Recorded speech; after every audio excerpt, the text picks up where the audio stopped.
राष्ट्रवादी काँग्रेस शरदचंद्र पवार पक्षाचे तरुण तडफदार नेतृत्व युवा आमदार रोहित पवार हे सध्या सातत्याने अजितदादा पवार यांच्या विमान दुर्घटनेमध्ये महाराष्ट्र राज्यातील जनतेच्या मनात ज्या शंका आहेत त्या सातत्याने पत्रकार परिषदेच्या माध्यमातून बोलून दाखवत आहेत। तसेच अजितदादा पवार यांना न्याय मिळवून देण्यासाठी विविध प्रश्न उपस्थित करत आहेत, सातत्याने त्या विरोधात आवाज उठवत आहेत।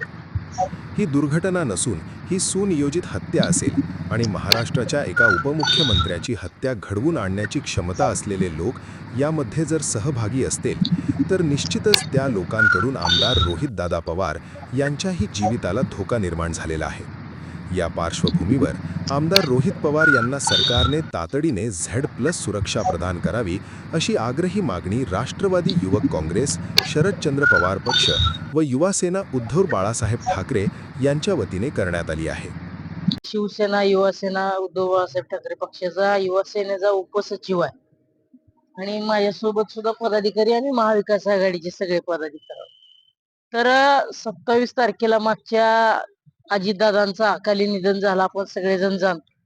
त्या निधनानंतर आमच्या महाविकास आघाडीचे आमदार असलेले आदरणीय रोहितदादा पवार यांनी अनेक शंका कुशंका व ठोस पुरावे या ठिकाणी लोकांसमोर मांडलेल्या 2-3 पत्रकार परिषदेच्या माध्यमातून त्यांनी कशा कशा पद्धतीनं काही गोष्टींमध्ये शंका उपस्थित होतात याचे जवळजवळ पुरावेच त्यांनी दाखवून दिले।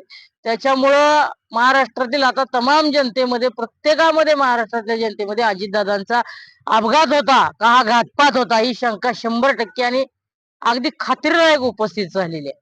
त्याच्यामुळं खऱ्या अर्थानं 1 महिना उलटत आला तरी देखील सरकार कुठलंही पाऊल उचलायला तयार नाही। शासन म्हणून यंत्रणा जी आहे, गृह विभाग जो आहे तो अजितदादांच्या या निधनाची आणि मृत्यूची सखोल चौकशी का करत नाही? एखाद्या आंतरराष्ट्रीय एजन्सी त्या कामी लावावी।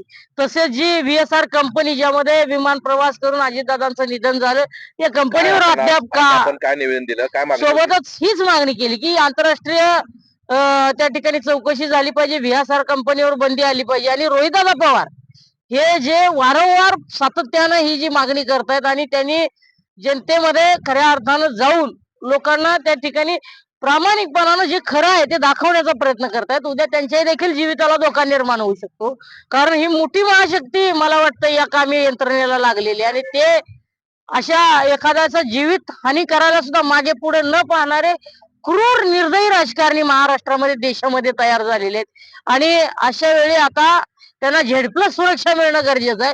आणि महाविकास आघाडीचा एक प्रतिनिधी म्हणून आम्ही सगळ्यांनी मागणी केलेली आहे की रोहितदादा पवार आमदार जे आहेत त्यांना Z+ सुरक्षा तातडीनं अगदी त्वरित दिली जावी आणि त्याच्या माध्यमातून त्यांना संपूर्णपणे इथून पुढच्या काळामध्ये प्रश्न उपस्थित करण्यास, शंकांचं निरसन करून देण्यास सरकारनं जबाबदारी घेतली पाहिजे।